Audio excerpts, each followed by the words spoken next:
Hey, everybody. Good morning. Thank you so much for joining me this morning on this edition of Down to Earth. It's the show in which we talk about the issues that matter. And today I want to talk about something empowering. A few days ago on Monday, if you have seen my Monday broadcast, I delved and stayed away from the politics just a little bit. We talked about empowerment and winning, and we talked about what to do.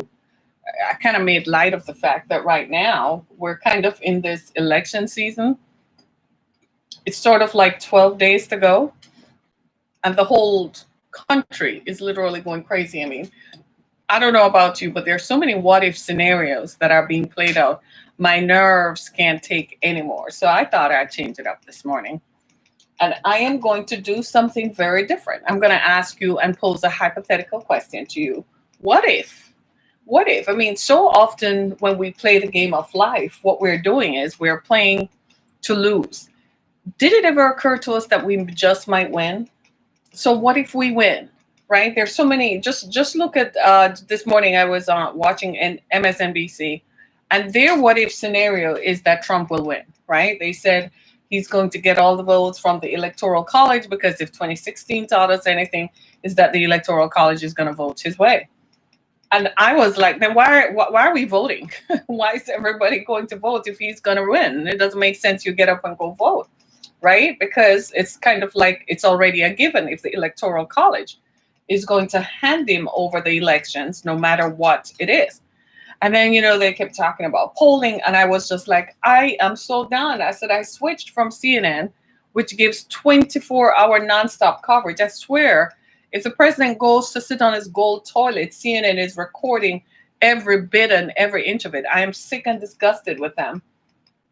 I stopped watching CNN. I went to MSNBC looking for some levity and a break from it all. And there's the politics. And I'm like, oh my God. So, you know who has become my best friend? Lifetime. Lifetime Movie Network has become my BFF. I mean, like, uh, why not? I'm like, I'm just chilling out from this. I'm just going to take time out. I'm literally just going to take time out and not pay attention to anything else because I don't know about you. Aren't you tired of it though? I mean, like every scenario. But this morning when I was watching it on MSNBC, I had to say to myself, "But what if? What if they win?" I had to ask myself. I said, "You're playing as if this is a given, and that the Electoral College is going to hand it to this man." I said, "But what if the other side wins?" We don't know how it's going to turn out with all the stuff that has happened in 2020. 2020, it's double digit year, I suppose. So I suppose everything that happened was double digit. Everything that happened was just double the pleasure, double the violence, double the pandemic, double the suffering, double the job loss, double the business loss. It wasn't enough to just lose your job. You had to lose your home on top of it. It wasn't enough to just lose your job. You lost your family member, lost your home, lost everything. Right? That was just 2020. It was just freaky. I mean, if it could go wrong, it went wrong in 2020. Climate change reared up its ugly head to remind us that it is in control and remind us that we actually have politicians who don't believe in science. So good luck to us, right? So all I could say was I'm glad I lived in Michigan. Then I discovered that we're not so lucky because when I looked at our weather patterns over time, that changed too as a result of climate change. We had the hottest summer on record this past summer in Michigan that I had to stay. If you look at my face, you see these sunspots around here. I wore a hat most of the summer, all of summer actually, that covered my forehead. But I'm driving, and apparently these parts of my cheeks are exposed to the sun. So I didn't escape climate change and the effects and the ravages that it imposed on my body. And I was like, my arm, this arm that is always the arm, your driver's arm, the driver's arm, this arm is so brown and not brown from tanning. It has the same things that you see on my face on my arm. And I said to myself, at some point going through the summer, I said to myself, I need to get back to wearing covering over my arms. But it's summer. I wanted to be free and to be free indeed. Yeah, it didn't work too well. So when you look at all that, so 2020 has just been a blow by blow, double digit, double the trouble, double everything account. If it could go wrong, it went wrong. People found that multiple generations of families had to live in the same house, so people were just hurting one another. Then you had nowhere else to go. You had to stay home with your abuser. Children disappeared all over the place.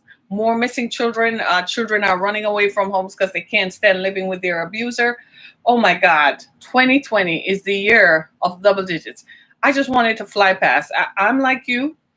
I want Halloween to come and I want to have fun for Halloween. So I'm getting my Wonder Woman costume. hmm And I think we should all, for just one day before it all goes slack ass crazy, let's just have a little fun. I kid you not. I've been having nightmares. Every night it's nightmares. I'm having nightmares about all kinds of things that could go wrong. Last night I had a nightmare that the power grid went out on election day. Oh my God, there was chaos everywhere. It's too much for me. My nerves are kind of like just shot right now with the fact of everything that could go wrong. And here I am saying, but what if? What if you go through all of that because you're going to win? Much like in life, I suppose. I mean, most of us have been beset with some sort of adversity, right? There, my daughter and I were talking this morning about how older children or firstborn children end up having more responsibility, end up actually being more responsible.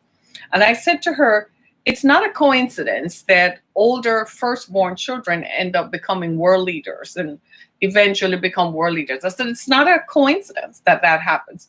I said, the current president is not a firstborn child. I can tell because he whines too much. He's always complaining. He reminds me of my youngest daughter. She whines and complains. Nothing is ever perfect. Nothing ever suits her. Everything must go her way. And if it doesn't go her way, it's just a whole hissy fit. I mean, if she comes home one night and I don't greet her well, and I'm like, but you were gone all bloody day long. Did you think that maybe, you know what I mean? So when you look at that, you have to, you ask yourself, wow, maybe I should play to win. I said, did it ever occur to you that the reason you were born first is that you were created to win? You can, so many of us, we go through life and we make a list of all the things that have gone wrong. My dear, join the club. If you and I were to sit down and compare notes about all the things that have gone wrong because of life, I tell you, I think I would be the winner. Seriously. But it never occurred to me that at some point during that process, I was going to win. There was a time when the adversity had just started. I was confident that I would overcome. I was confident that I would arrive at my destination. I was confident that these things were examples and they were just developing my core and my character. In fact, I viewed them as a challenge. But that's youth and the invincibility of youth, isn't it? Yeah. So you feel like challenges there are and hardships there are, but you can make it. But as I got older, I found that I desired a more stable life. I wanted a life without instability. I wanted a life that was fairly predictable. And so, what I determined to do was I started to look for ways in which I could cope better. Then I told myself I wasn't coping better. I had to find better coping mechanisms to cope with the stuff of life. There were some things that happened that I thought were just flat out unfair. To this day, I still have issues with some of those things. I thought it was just flat out unfair. But I came to realize after a while that you really don't have as much control over it.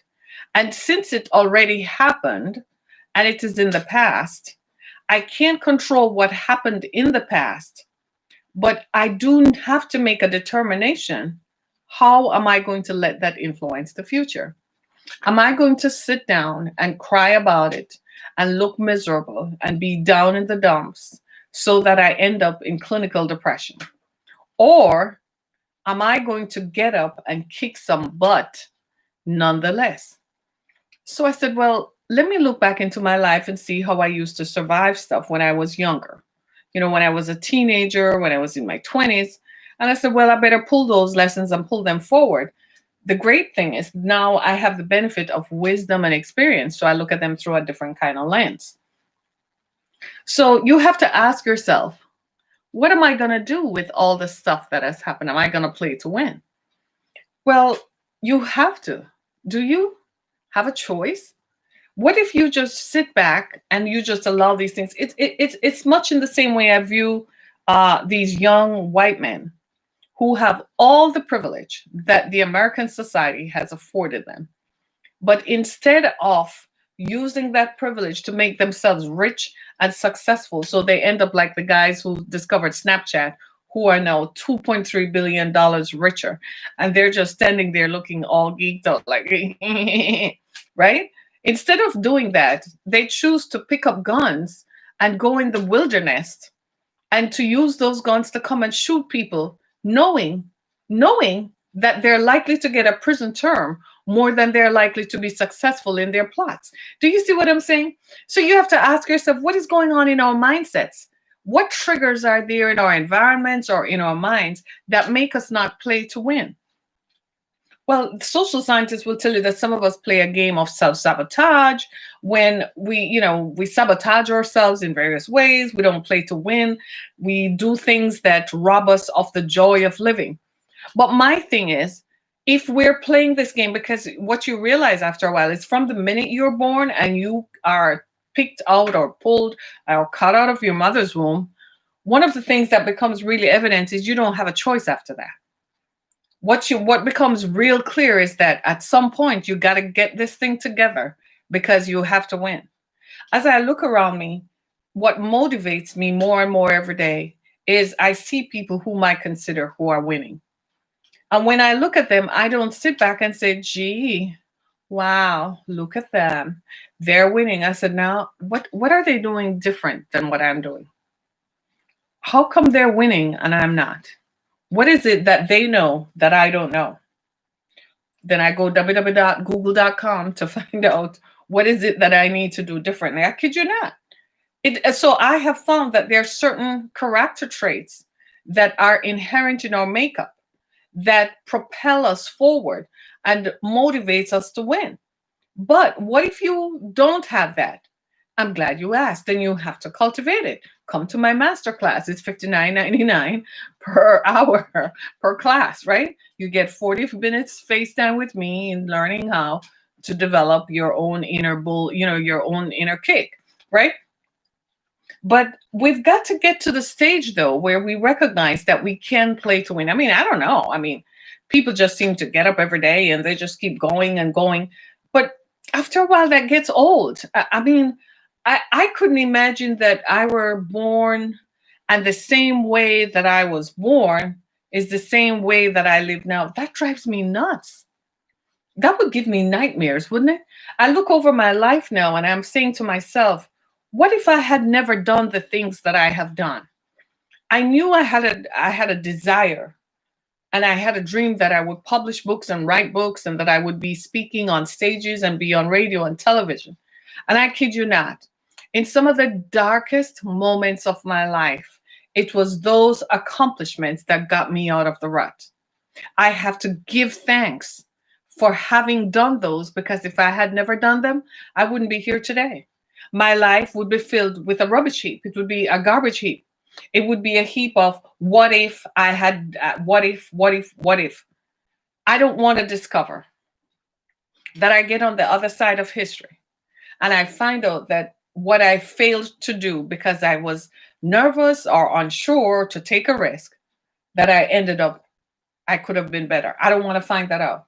I never want to find that out. So everything that comes to me to do, I find a way to do it. Even if I fail once or I fail twice, I don't even care how many times I fail. I have found that there is real joy in living in the moment and joy in pursuing it nonetheless. 3 years ago, I had already had an idea from 2013 to set up a foundation to provide shelter to victims of violence, especially women and children. And at the time, I had not a dime. I couldn't even get it incorporated, right? And so I started thinking of ways in which to get it done. And finally, It was a drum beat, so I did it. And then I started to work now towards getting the shelter. And I was like, dang, I don't even have the money, but I'm going to write grants and I'm going to believe anyway, believe God anyway that I'll get it done. And I'm going to employ positive thinking. And you should have seen my circumstances at the time. Dude, I was living in my mother's house because by now mom was sick and I had to move in to help her. I was surrounded by people who hated my very being. They hated my guts. My mother's children, they went on a rampage. But I kept telling myself, this is not the end. They're going to show you some bad things, but you can't let it tear you down. In fact, what it did was it made me rise up even more. So fast forward, mom died. She left me a little something. I used that little something to go invest in a facility to start a shelter. And people are standing there looking at me like, these are folks who have their full-time jobs, get a paycheck every 2 weeks, and they're standing there looking at me, and I'm looking at them like, what? You know what that is to me? That was the best thing I've ever done. I provided shelter to people who could not help themselves, taught them life skills, taught them how to cope, how to overcome, and so on. About less than 6 months later, when things started to fall apart financially, I couldn't get funding. You know, there was a time when for a while there, things were very dark and I didn't feel the impetus and I was really in a very bad place. I was mourning the death of my mother and I unaware that that was a big part of it. And I was also mourning, midlife and all kinds of questions come over you. And it occurred to me that, you need to take a bigger look, a bigger picture look. It was the hardest thing to do because I was mirrored in the fact that all I was looking at was right in front of me. I forgot to take the big picture look. And it was something I had learned years ago to do. When life gets you down, surround yourself with your accomplishments. It will make you feel better. When everybody's tearing you down, when everybody's telling you you can't make it, you can't do it, you can't do anything, surround yourself with your accomplishments. All I can tell you, everybody, is that make sure your life is filled with something to do. Live a purpose filled life every day. Every day that you wake up must have a purpose. You must have a calendar. I know in today's world we have digital calendars and they work effectively for some of us. We attach them to our emails so we can attach notes. For me, old-fashioned writing stuff down works. I use both. I use a digital calendar as well as a handwritten calendar. Write your stuff down and fill your days with things to do. Even if you have a doctoral degree, how about going to study something else? It doesn't have to be another full degree program. It could just be a certificate course. Even if you have a bachelor's degree, maybe you don't need to get a master's, but you can do a certificate course in something. Fill your life with learning something new and doing something, volunteering somewhere, because what if you win?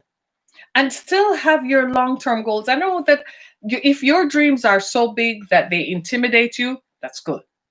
That means you will do them.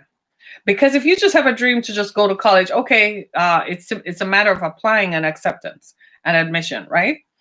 You might have barriers to going to college. Your records were lost. Your grade point average was lower.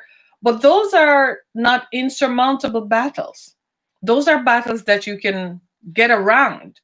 Sometimes it takes more because it's in our mindset. Maybe we didn't go to college because somebody told you you weren't good enough, you weren't smart enough.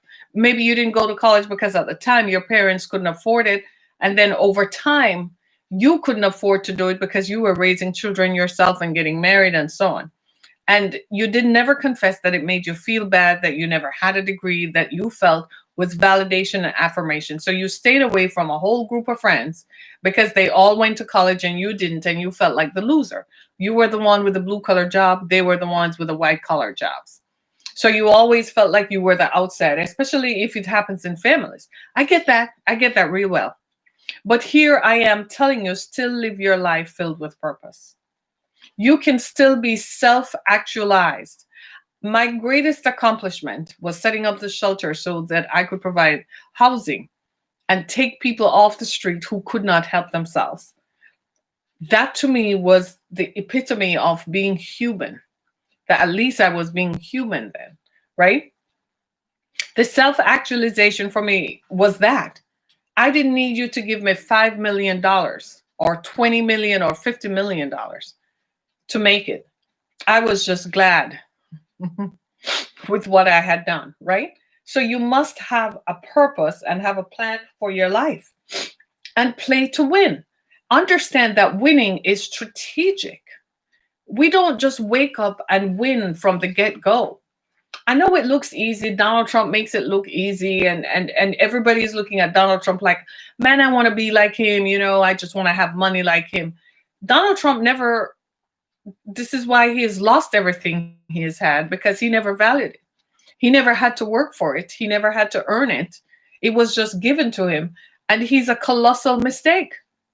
But what he has done is use his charm to cover his mistakes over time. But think about it. Donald Trump could have been a billionaire for real with what had been left to him, but he wasn't driven by that. All that he needed to do every day was to open his mouth and be on The Apprentice. That's really where he made his money. Because the money that his father gave him, he lost it, he turned it over. So people are looking at him and saying, I want to wish I were like him. I wish I were like him. No, you don't wish you were like him. 19 women accusing you of sexual misbehavior is not cool. If it were you, you don't have jack money. You would have been in jail from the first accusation was leveled at you. Do you see what I mean? So you don't want to be. In other words, what I'm saying is walk in your own lane. Don't try to be like Donald Trump or Mark Zuckerberg. So many people say, well, I can't be bothered because I'll never be a Steve Jobs. I'll never be a Bill Gates. I'll never be a Mark Zuckerberg. No, you don't need to be that. And frankly, I don't know that you would put up with what they put up with in order to make it. Would you have put up with what happened with Steve Jobs? Would you have put up with what happened to Bill Gates?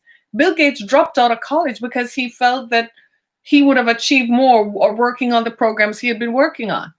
But have you ever read his story? He's been working on that project since he was 8 years old.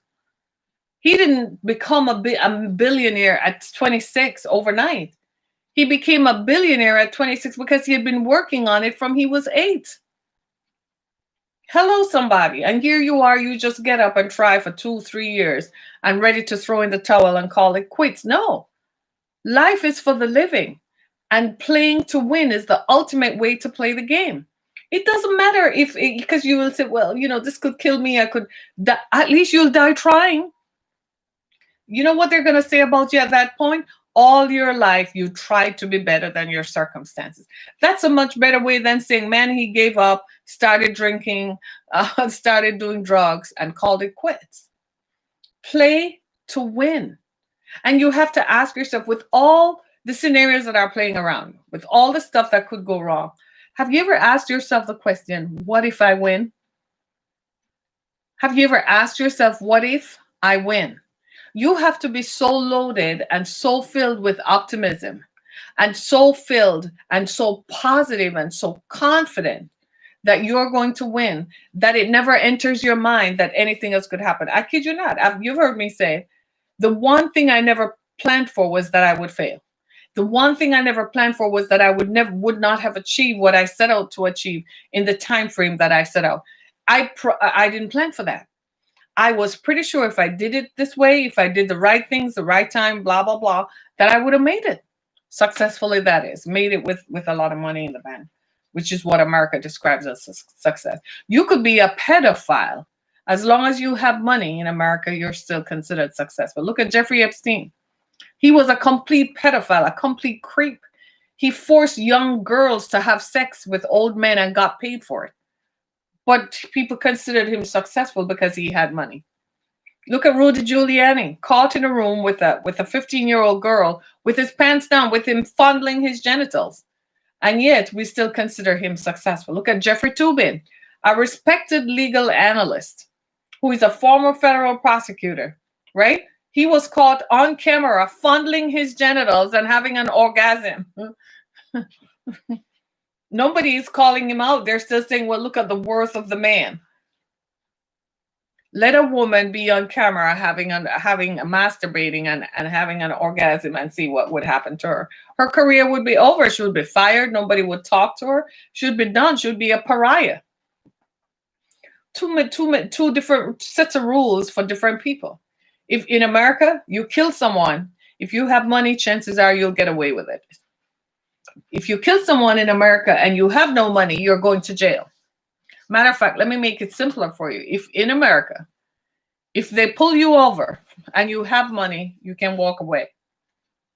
If they pull you over and they find weed in your car, if you have money, you're gone. It's just have a good night, sir.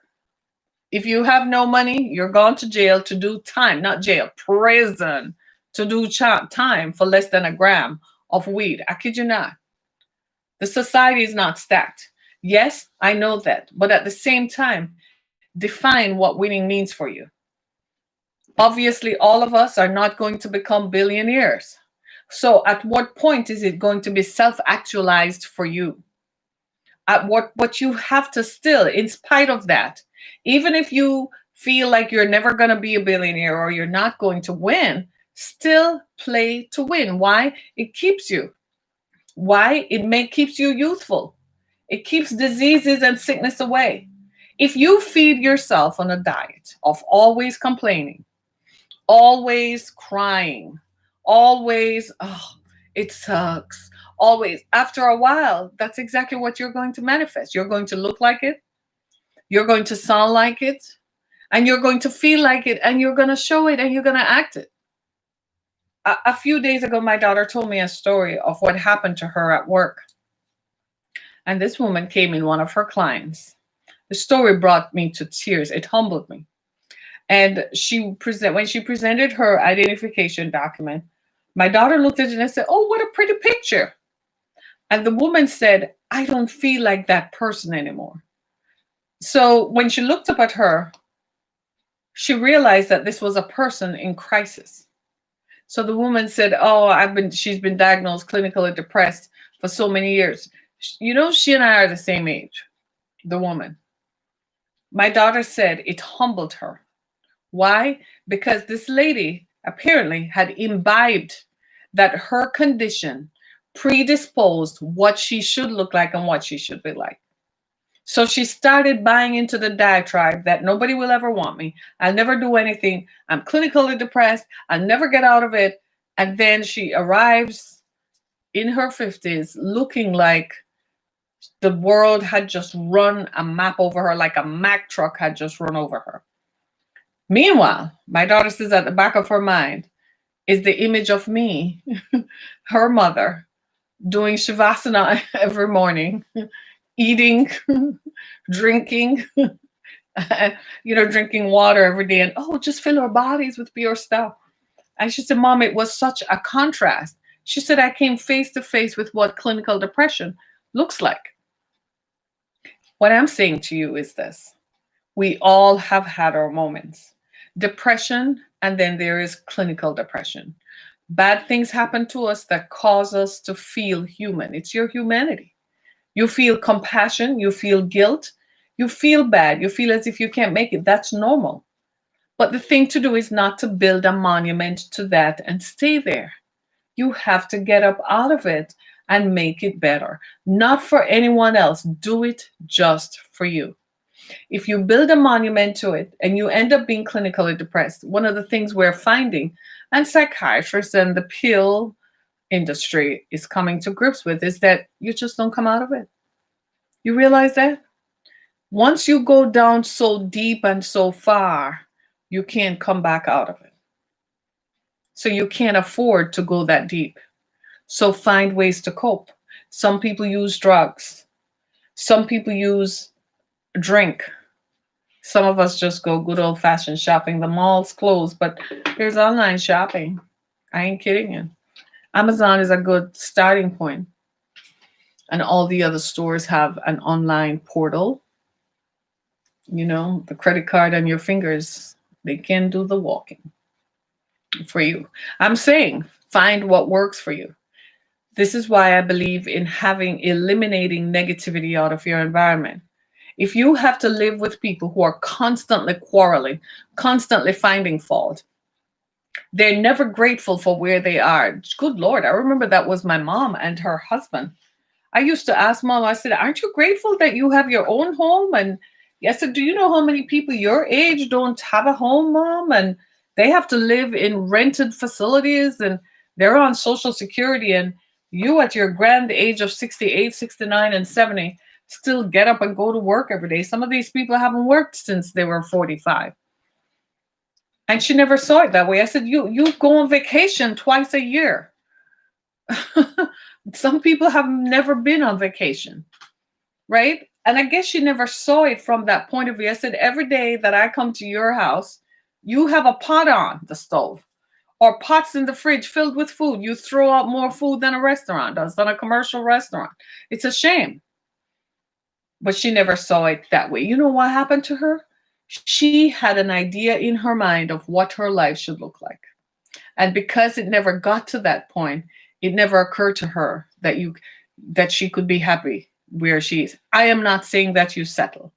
I am saying that you come to a point where you say to yourself, while I am not where I am going to still work towards it.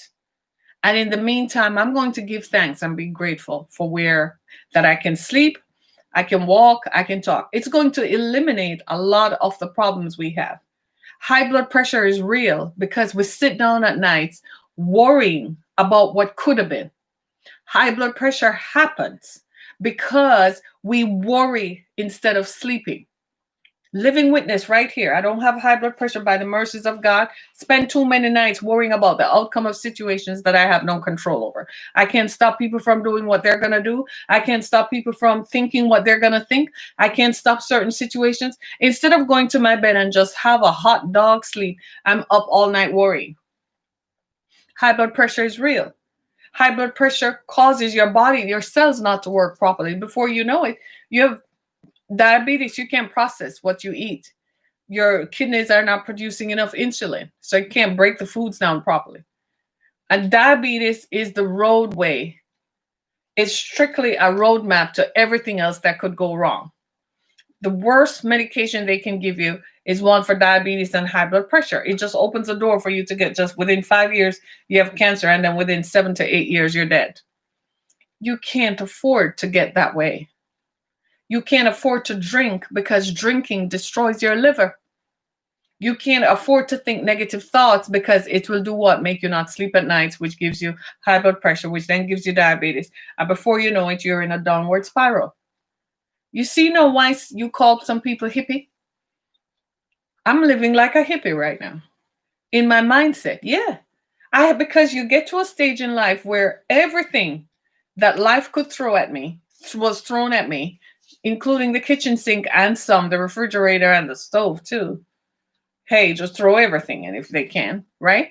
And after a while, I had to come to terms and said, oh my God, I'm not living the way that I want to, but while I have life, I have hope. Say that. While I have life, I have hope. Hope is a powerful thing. Hope will wake you up in the morning and give you enough strength for the day. We need to get back to the stage where we learn to live one day at a time, one step at a time. 12 days out from the elections, I'm not going to worry about it. I'm not going to think about the outcome. I'm not going to do role plays. I'm not going to do what if scenarios. I'm going to live just for today. They just rammed through a woman onto the Supreme Court who is an unqualified candidate. There's so many other people around the country who are Republican who are way more qualified to do it, but they ram through somebody just because they want to. I'm not going to worry about that. Matter of fact, I'm going to tell you something that will help you. I have lived long enough to see how the tables can turn. What if the tables turn in my direction? What if it turns in my favor? How could you be robbing yourself of life? What if it happens exactly the way you do it? What if it did? Okay, so you're going to say, but it never happened. Okay, but life isn't done yet. We can have that conversation after you die. After you're done, then we can say, well, it wasn't meant for you. It didn't happen for you then, but life goes on. Do you see what I'm saying? As long as you live and breathe, you have hope. You went to the doctor and they told you there's something, they see a mass on your lung. You need to ask them, what does that mean? What kind of mass? So you have a couple of choices. How am I gonna look at this? Because inevitably with those kinds of terminal illnesses come a mindset, and it comes with depression, because it's like you say, my body failed me. That's how you feel. God failed me, the universe failed me, my body failed me. But how you deal with it is going to help your survivors to cope.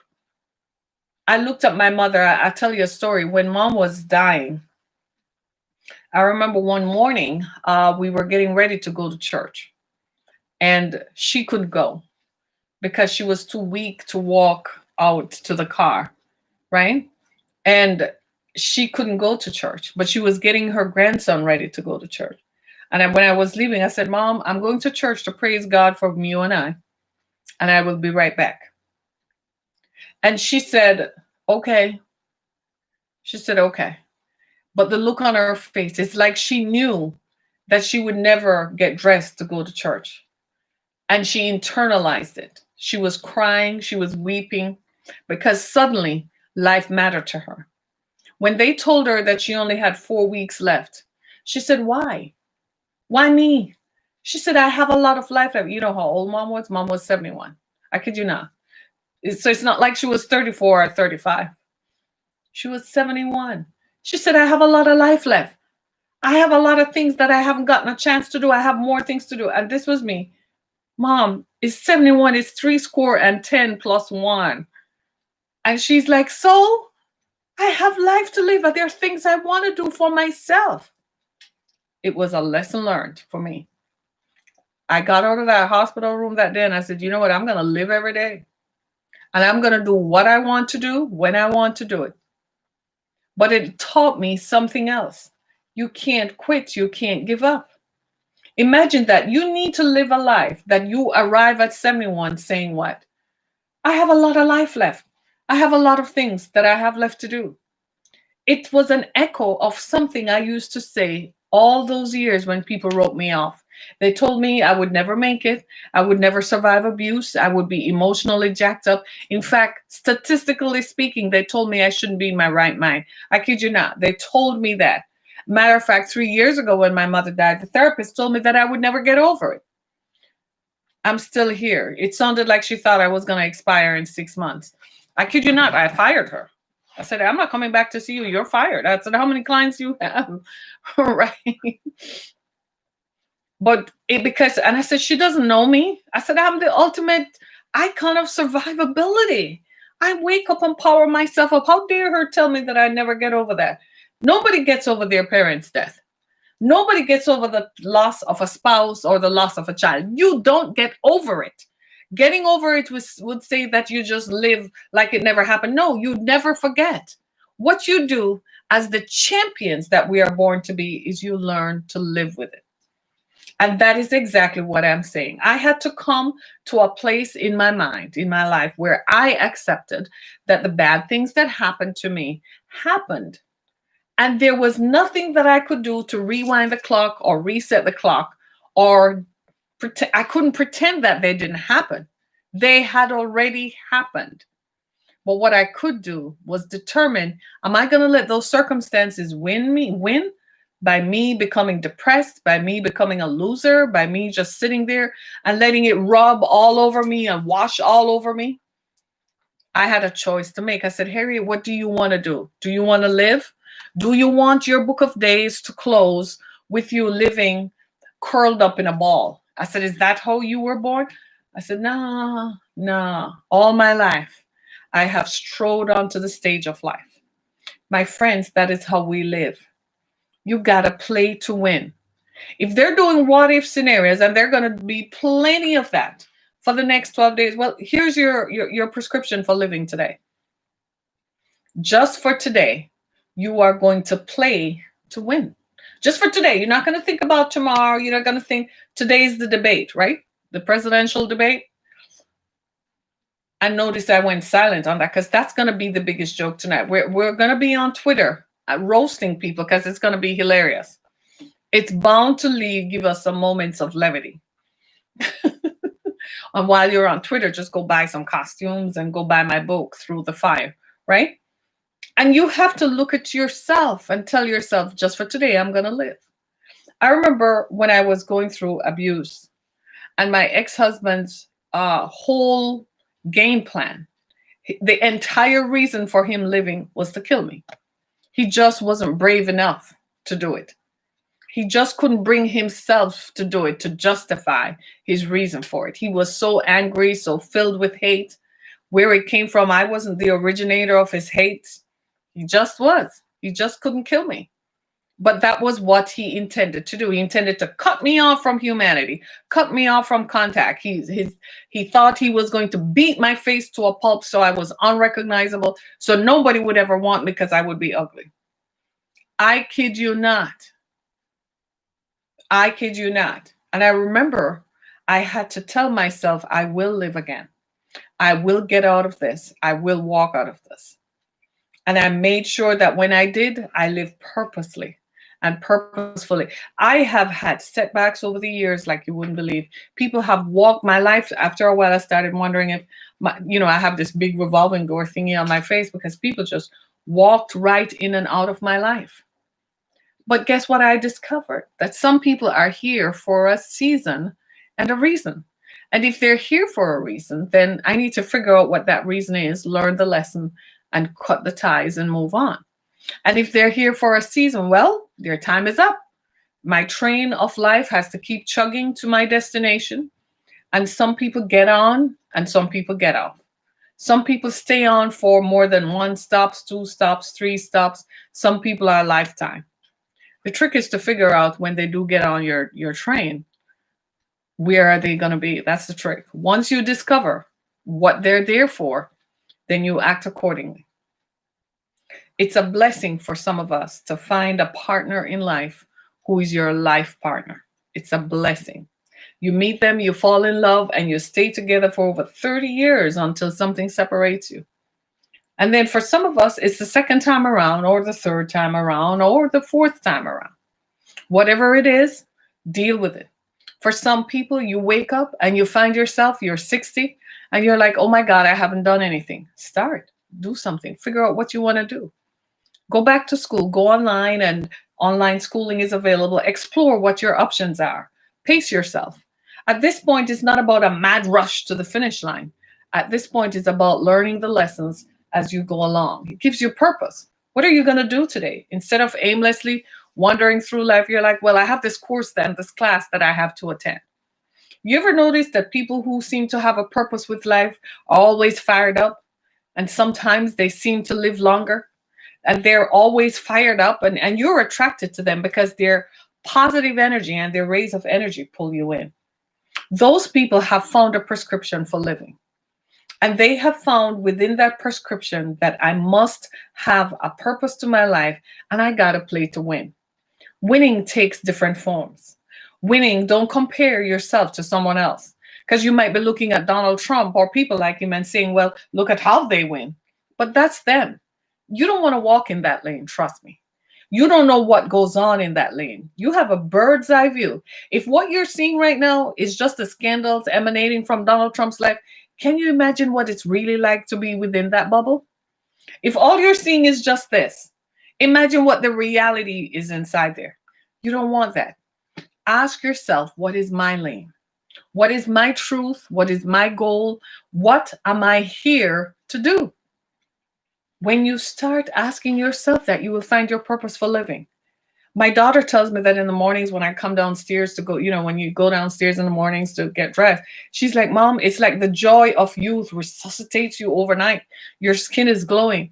And I'm like, yeah, because I wake up with purpose. I realize I have some things to do today that I must do.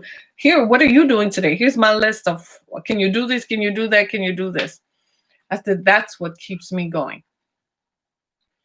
It is my way of surviving the trauma that I have lived through. Yes, there was trauma. Oh my God. Some days I could barely open my eyes and keep focus. But I made it. Thank God, by the grace of God and the everlasting grace of Jesus Christ brought me this far. I know that can too. I know if you believe strongly and believe in yourself and ask God to give you a template for your life, you can find yourself in your template. Go in your template, look you up, Look at where you started and look at where you want to end. Because one thing I've discovered about life, it doesn't matter how you start. What matters is how you finish. So you could have started poor up in Appalachia. You could have started in a Somalian refugee camp. You could still become a United States Congresswoman. You could have started with grandparents who still live in Palestine and occupied territory, but you are a United States Congresswoman. You could be like Alexandria Ocasio Cortez, whose mother was a maid to the wealthy, but she is today a United States Congresswoman. It does not matter how you start. What matters is how you finish. Play to win. What if? But what if you win? My name is Harriet Kamek. Thank you so much for joining me on this, the 22nd day of October 2020. Play to win. And just ask yourself, what if you win? Go to my website, harrietkimmick.com, as well as visit my pages on Apple Podcasts, Google Podcasts, wherever there's a podcast platform, we are there. Thanks so much, everybody. Be blessed.